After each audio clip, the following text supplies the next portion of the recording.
allegiance to the flag of the United States of America and to the republic for which it stands, one nation, under God, indivisible, with liberty and justice for all.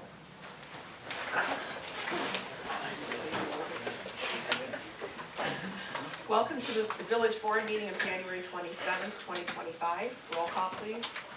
Stacy. Here. Terry. Here. Kraus. Here.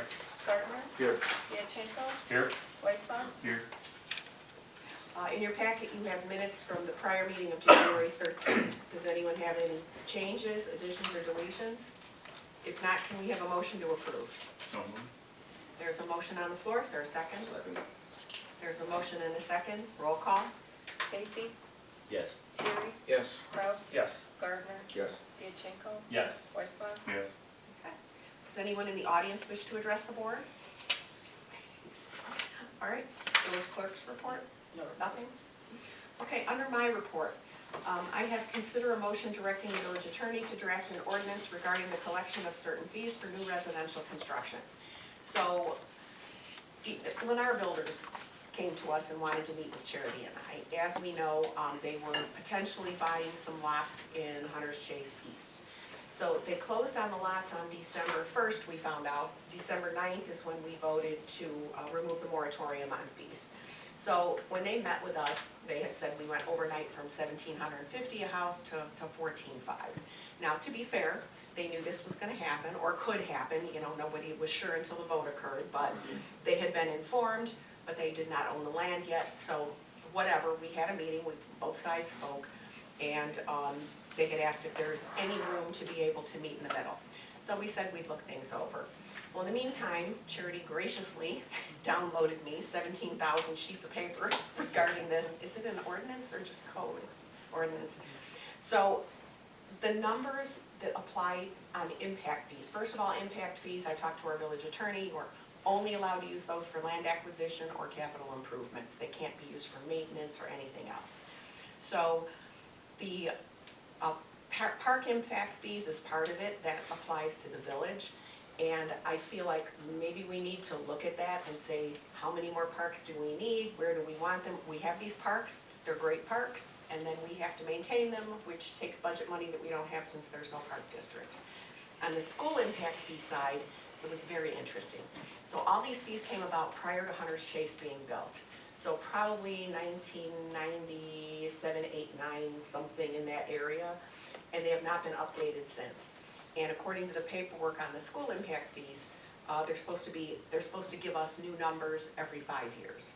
So of course that has not been done. So price of an acre has changed. There's density of how many students could potentially be in each house, and there's limits of 1-bedroom homes, which we don't even allow. They have different numbers for townhouses versus detached housing, and in some cases a 4-bedroom townhouse shows that it generates more students than a 4-bedroom detached house. So some of those numbers are a little muddy, shall we say. So we felt it would probably be a good idea to look those over again. So we had a joint committee meeting between Finance Administration and Planning and Zoning, and we kind of talked it over. So one of the things we discussed, and that's up to you guys however you want to do it, is one of the things we discussed was to potentially do another moratorium for something very short, like 90 days, just for the impact fees. The school impact on their side and the park impact on our side, until we can make decisions and come up with updated numbers. And then after that, it is what it is. That would give a 90-day reprieve to any of the builders who wanted to come in. I think it would drop those, instead of $14,500 per house, it would drop it to like $88.77 per house. I don't know if that makes a difference to them or not. Have not had a conversation with them yet. And I think, did you talk to somebody? Yeah, I did have another developer that just, made questions whether or not they would be able to get some sort of a break on the fees, so. Yep, somebody a little more local. So that's kind of where we stand. We would still keep the tap-on fees, and although I really feel like we should look at those too, but at this point, the tap-on fees are still there, and we already did update the inspection fees. So this would just be school and park. And actually, I called Dr. Gam last week and we talked about it, because I didn't want this to come up in a public meeting, with the school district being unaware. And he was willing to go back over it. He says it's, you know, they're busting at the seams at the elementary school, but he says it's been years since they got these fees in any case, and he is willing to go back over it, come up with new numbers that made more sense. He emailed me today about, you know, are we okay with simplifying it? I says, oh dear God, please. Some of the way you figure these numbers, it's like, you know, you need a slide rule to figure out what to charge a builder, so. So that's kind of where we stand. It's up to you guys if you have thoughts on that, if you would like to act on that. So we would still receive the water and sewer tapping fees. Yes, The park fee would go away, and then the school fee would go away. right, And then the other list of, I inspections. guess, inspections, Mhm. that still would be paid as a pass-through, correct? Right, Okay. because we updated those fees because we were losing money on those. It would just be the park impact and the school impact for a set amount of time to kind of give everybody a little time to go over those and make it current. Like it says they were supposed to be updated every 5 years. None of us knew this. The school district didn't know it. I mean, this is stuff that was instituted before any of us were here, so.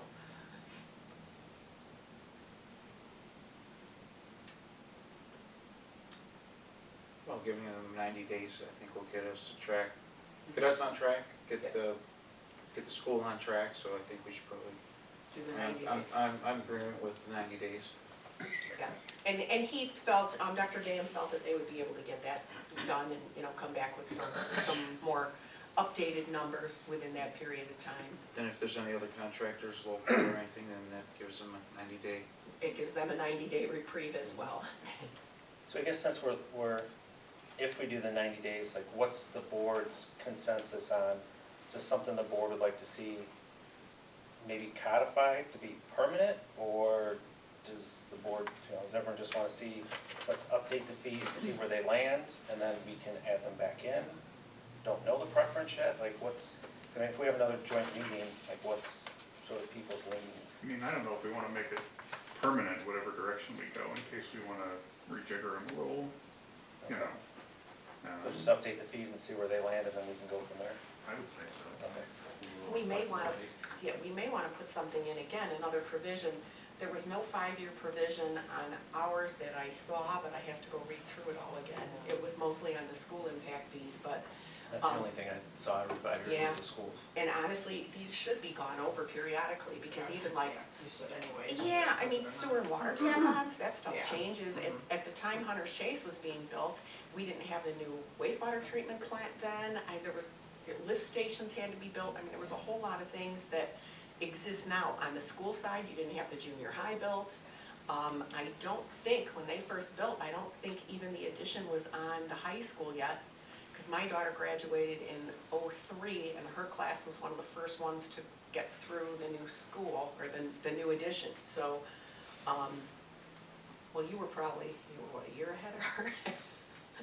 2 years. 2 years? Okay, so that wasn't on there when you graduated, was it, or It was, because when was we it?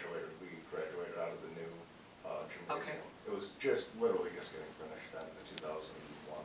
One, okay, all right. I mean, at the end of the day, I mean, depending on what we decide, I mean, we're saving, you're gonna get the money when they build the houses from taxes, you know? So eventually, it's just, we'll get money, it's just, Right. we're gonna have to wait. Wait a little bit until at least we can make some decisions, and we can go to committee over park impact fees, you know, if that's what you wanna do, but. Would someone like to make a motion?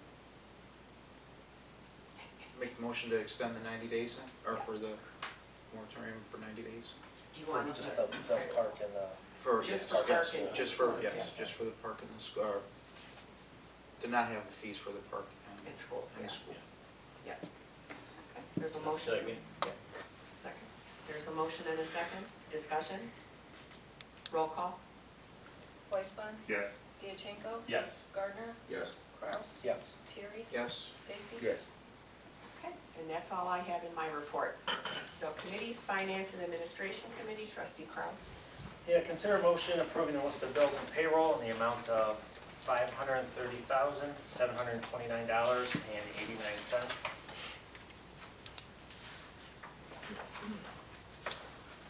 Okay, there's a motion on the floor. Is there a second? Second. There's a motion and a second. Discussion? Roll call?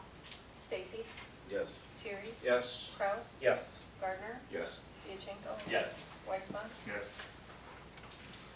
And then, last week, I went with the village clerk, village treasurer, and the village administrator, about, looking at the possibility of switching our, banking over.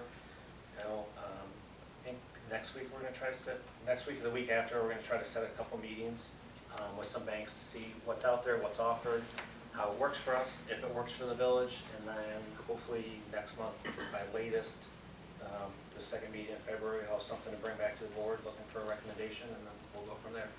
But we did start shopping that around. Anything else to add, Terry? Okay, that's all I have then. All right. Public Buildings and Properties, Parks and Recreation Committee Trustee Diachenko. Thank you, Mayor. No updates at this time. Public Building and Zoning, Trustee Gardner. Thank you. Well, it's been a long process, but the zoning ordinance revision is finally nearing completion. GCC held a public hearing this past Thursday, and aside from a few minor changes, voted unanimously to recommend the ordinance to the village board for review and approval. The board should receive a copy this week for review. Do you have anything to add, Chair? That concludes my report. And it is a lengthy read. Yeah, how many pages? Not as lengthy as the old one. As it was. Yeah, I don't know how many pages. I took the paper copy and I started going through it. I got as far as I could yesterday. It was like, okay, I need to stop. Mhm. Did Pete say he would come out, or he was gonna come out for the meeting, let us up for approval to maybe go over some of the major changes that were, I can't remember. Yeah, I think he's gonna be in that. Yeah, he may, but either way. And then if we have questions, are they going to you, like? we Yeah, start if you reading? have a question, Okay. let me know, and then I can reach out to him, Okay. like, yeah, prior to, obviously, the approving it. And even at that, if we get to the board meeting and there's issues or, you know, people don't agree with something, they can go back to PZC. It's not something that has to be. Right. And I think we can actually make changes ourselves. Yeah, as we long say as what it's it nothing- is. Nothing too crazy. Yeah, because there were things that came up even just Yeah, small. the other little night, with the Verbiage last meeting. issues, you know, here or there, a couple of words changed, but All right, that concludes my report. all right. Public Safety Committee, Trustee Terry. Thank you, Mayor. The Public Safety Committee and the village administrator and chief met with the school with Dr. Gam and a few of the trustees with the school board in reference with the SRO program. Our contract with the school is gonna be expiring at the end of this year. Officer Hanson has recommended to the chief that he expressed that he doesn't wanna continue being with the SRO next year. So we met with them and we talked different things as to what criteria they would like to see from the SRO. And once we get some of their feedback, we'll kind of meet and go over with the chief and send that out to the guys as far as listing it out to see who's maybe interested, or who else shows interest in it. And then depending on that and what the salaries themselves is, we'll talk and have to probably renegotiate a contract with the school. So, as soon as I get more updates, I'll let you know. Is the contract up to April 31st at the end of this year? Yeah. So how are we gonna negotiate a salary after the budget's set? No. The agreement was Jack would come up with the expectations within 2 weeks, which would be about a week and a half. As soon as he does that, we'll post the position, they will interview with us, and we'll pick a person, and then we can negotiate the fee. We should be able to do that in February. Okay. And that concludes my report. Public Works Committee, Trustee Stacy. Thank you, Mayor. The Public Works monthly report is enclosed, and we've had a series of water main breaks, and I'll give that to the superintendent for a little info. Yeah, so we've had 6 water main breaks in the last week and a half, mostly due to the bitter cold. When the ground freezes, the pipes shift and they snap. It's called pipe deflection. So just wanted to give the board an update on that. When we get these deep freezes and the thaws, even when it starts raining and whatnot, the ground shifting back and forth, it's not uncommon to get numerous water main breaks within a short amount of time. So we did have one that was a blowout, where we flooded an entire area on Catalpa Street. Most of these breaks that we have had occur are in the area over by your place there, over in like Meadow, Orchard, Willow area, which is kind of uncommon for us. So another old area of town that is now we're starting to see issues with the water mains and things like that. So just something to keep in mind in the future. And that's my report, Mayor. All right, Economic Development Community Relations Committee, trustee Weisman. Thank you. Just a quick update on the summer concert series. We have selected the dates, and we're currently in the process of considerable help from trustee Kraus. And retaining bands and food vendors. That's my report. All right, I see we've been getting a lot of emails from various bands, one after another. All right, any old business to come before the board? We do not need executive session tonight? Woo-hoo! Sorry, there's no profession. Any new business to come before the board? If not, we have a motion to adjourn. So, There's a motion on the floor, is there a second? Second. Roll call? Weisman, yes? Peter, Yes. Gardner, Yes. Kraus, Yes. Carey, Yes. Stacy. Yes.